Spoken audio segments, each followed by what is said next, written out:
The smell I remember is wet rope and crushed fern, and under it the iron of her bloodied lip when she spit into the mud and stood back up.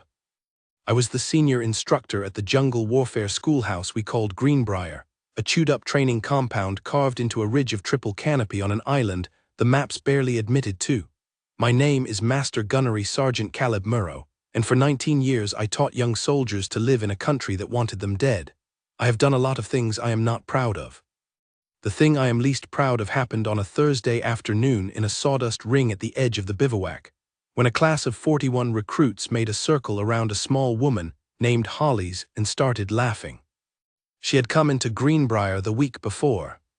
The roster said only Observer AVN Temp attached and gave a flight suit name Patch and nothing else. She was maybe 5'4", her hair cropped short under a sweat-stained patrol cap. She had a quietness the recruits read as fear. At the river crossing on the second day she fixed a fouled rappel anchor faster than my best not man without ever saying she had seen one before. I should have read that. I did not. The senior recruit, a long-limbed kid out of Topeka named Prout, decided that an aviation observer in a ground school was a joke walking, and that the joke needed an audience. By Thursday he had the audience. It is hard for me to write what I let happen. The ring was a sawdust pit 12 paces across that we used for combatives. The sawdust was wet from the morning rain and the air smelled of cut bamboo and diesel and rope. Prout called her into it after the noon block loud with a grin. "Come on, Mom, show the ground pounders what aviation brings to the fight." The recruits flowed in around the pit 4 deep and started the noise clapping, hooting, jeering. A kid in the second rank cupped his hands and called, "Hey, Mom, the helicopters parked the other way." 2 of them began a slow, mocking clap and the rest fell into it, and the jungle around us threw it back off the trees. I heard them. I let it ride. She walked into the ring. She did not look at me. She did not look angry. She set her cap on the post, rolled her sleeves twice, and stepped to the center barefoot in the sawdust. Prout came at her loose, smiling. He had 30 pounds on her and the reach of a man who had grown up tall. He grabbed her collar with both hands and gave her the small, humiliating shove instructors are supposed to stop. She let him do it twice. The third time she trapped his right wrist, stepped under his weight, and put him on his back so cleanly the sawdust did not even rise. The recruits laughed. They thought it was a fluke. He got up. He came again. She put him down again with a slow, controlled hip throw that ended with his shoulder blades flat and his breath gone. He got up red-faced and swung at her open-handed, and she slipped under it and put him down a third time and held him there with a forearm across his clavicle that he could not move out of. He bucked once. The forearm did not move. The slow clap had stopped 2 takedowns ago. The wind had gone out of the ring. I should have ended it. I did not. I told myself I was letting a teaching moment cook. The truth is I was curious. A quiet woman who would not name her unit was making my best recruit look like a child, and I wanted to see what she would do next. She let him up. She did not look at him as he stood. She turned to the ring and her eyes went across the recruits one by one, level, no fire in them, and the noise died in their throats. She picked up her cap. She walked out of the pit. She did not say a word. As she passed me she nodded once, the way you nod at a man you have decided to forgive on credit, and she walked back to the observer's hut and shut the door. That night Prout and 3 of his bunkies came to her hut at lights out. They did not get a fight. They got a woman who opened the door, looked at them with the same level eyes she had used in the pit and said, "Go to bed, gentlemen, I am tired." And then very quietly, "Do not come here again." They went to bed. I heard about it the next morning from the duty NCO who told me Prout was walking around like a kid who had touched the stove. I should have asked her who she was. I did not. The truth is, I did not want to be the next one to feel small. I went by her hut once on the 5th night. The lantern was on. The door was open 4 inches. She was on the cot in her undershirt with a small olive-drab book open on her knee, and beside her was a flight helmet I had not seen her wear all week, scuffed in the way a helmet gets scuffed when a pilot has bumped it against a canopy frame for years. The visor was scratched in 3 parallel lines, the way visors get scratched when a bird strikes glass at speed. I did not knock. I have thought about that helmet for 20 years. She finished the rotation. She flew out on a Wednesday in a gray Caribou, and I did not see her again for 4 years. 4 years is a long time in our work.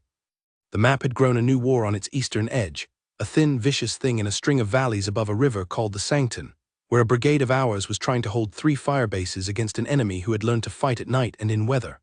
I had been pulled out of the schoolhouse for what they were calling expert augmentation and was running a small training cell at Firebase Iron Root, the middle of the 3, perched on a shelf of black rock above the river. We had soldiers on that shelf, who I had taught knots to as boys. The attack started at 21:15. They had crawled close in cold, steady rain. The first mortar took out the south generator and put us in the dark. The second took the medical shelter. A flare went up from the east tower and showed me a long shifting line of men coming up the slope between the wire pickets. By 21:20, the wire on the east face was breached in 2 places and the firebase was inside a fight.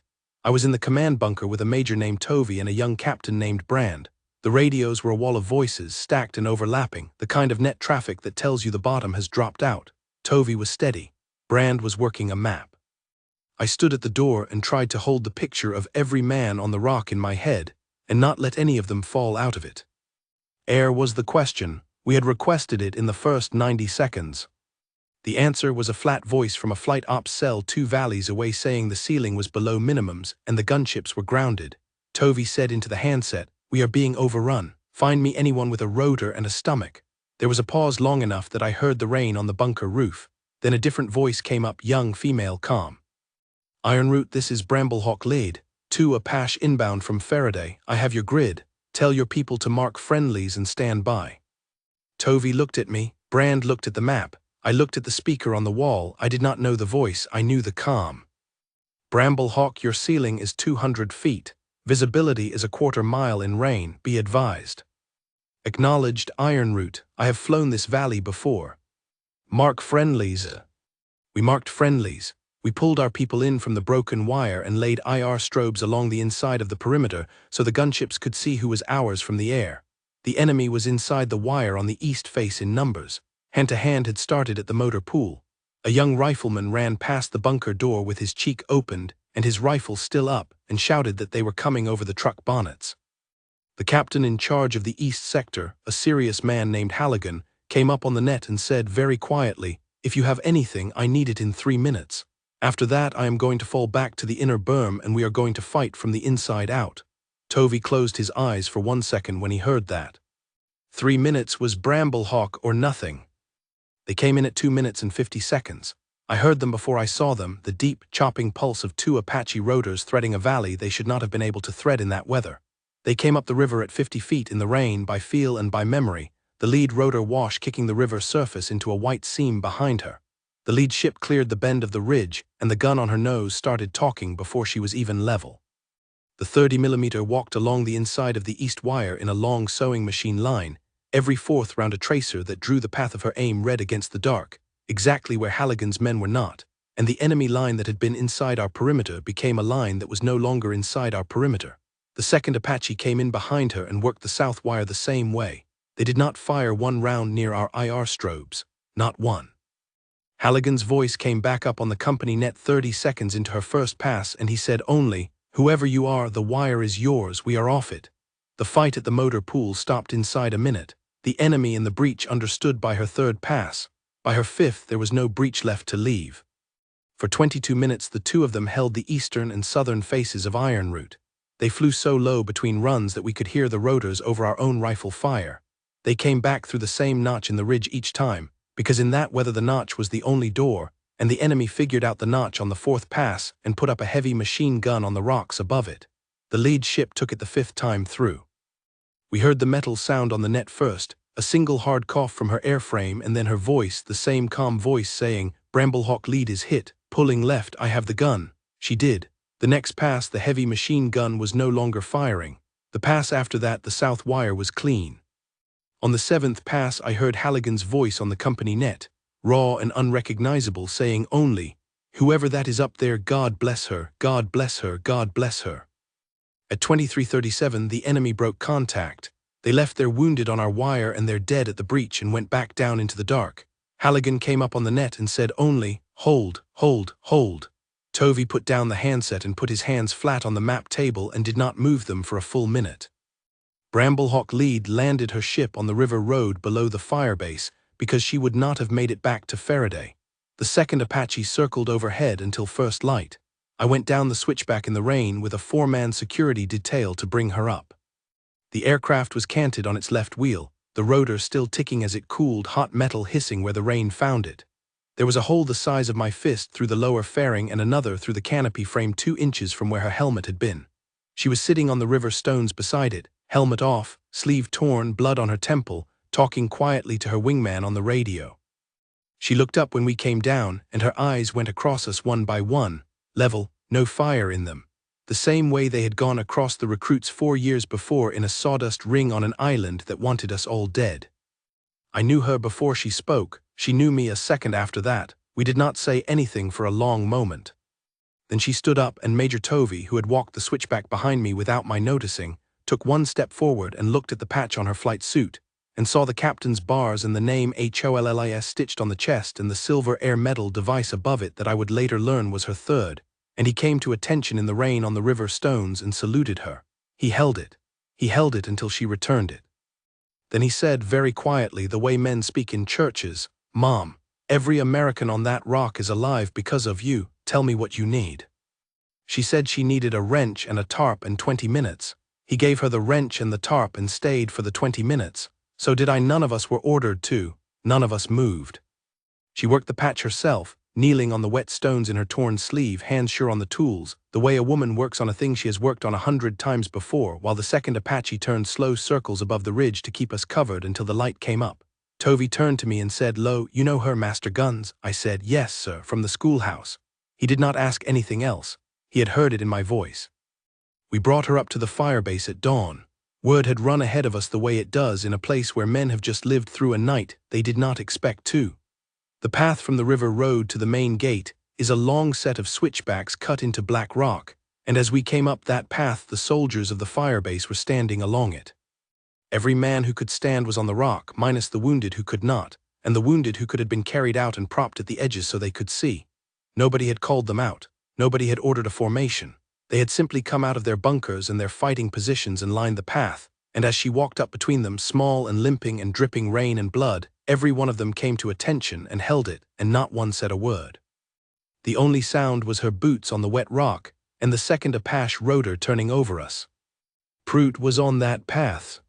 He had finished the schoolhouse and gone into the infantry and ended up at Iron Route on a rotation, and he had spent the night on the east wire under the gun runs of an Apache he did not yet know belonged to a woman he had once tried to humiliate in a sawdust ring. When she passed him, he came to attention so hard you could hear his boots in the wet rock. She slowed. She looked at him. She did not say anything. He could not look at her face. His throat worked once and she walked on. He stood at attention until she had cleared the gate, and then a minute longer alone with the rain on his face. She did not stay at Iron Route. She got her aircraft patched enough to fly and lifted out at noon with her wingman, back into the rotation, because that war was not done with her and she was not done with it. Before she lifted, she walked the line of wounded in the aid tent.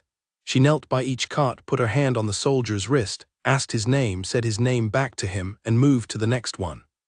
The chaplain who walked beside her told me later she remembered every name 2 days later when she sent them, written out by hand, to the brigade chaplain for the prayer board.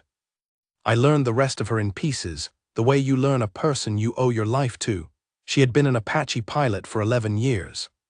The third air medal on her chest at Iron Route was for a valley west of the Sancton 2 months earlier, where she had pulled a downed crew out of a riverbed under fire alone in her aircraft. The Distinguished Service Cross that came later for the night above Iron Route was the second she had been put up for and the first she had received. Halligan, when I sat with him at the brigade reunion 8 years on, told me a thing I had not known. The brigade staff at Faraday had refused her launch. She had climbed into her aircraft anyway, and her wingman had climbed into his, and the launch officer had not stopped them because the launch officer was a captain who had served under her once and who, when the duty colonel arrived to ask why 2 ships were spinning up on a closed field, had said only, "Sir, those are Bramblehawks. They are going." I tore the sawdust ring out of the pit the week I got home from Iron Route. I laid plain matting in its place with my own hands, on my own weekend, and I never let a recruit make a circle around another human being on my training ground again. The post commander asked me once what had gotten into me, and I did not have a clean answer for him. I had hollies in my head, and I had Prout's face in the rain at the switchback gate, and I had a flight helmet with 3 scratches on the visor that I had walked past in a doorway and not asked about, and that was the answer, but it is the kind of answer a man does not say out loud to his post commander. So I tore the ring out and laid the matting and went back to work. She has been gone from the service a long time now. She did not write a memoir, she never gave an interview. If you ask after her at the unit she belongs to, they will tell you only that she retired quietly the way she did everything else. The slow clap I let happen at Greenbrier still wakes me sometimes in the small hours. So does the rotor sound over Iron Root. The first I cannot undo. The second I have carried like a debt, and try each day to pay back to whoever is in front of me.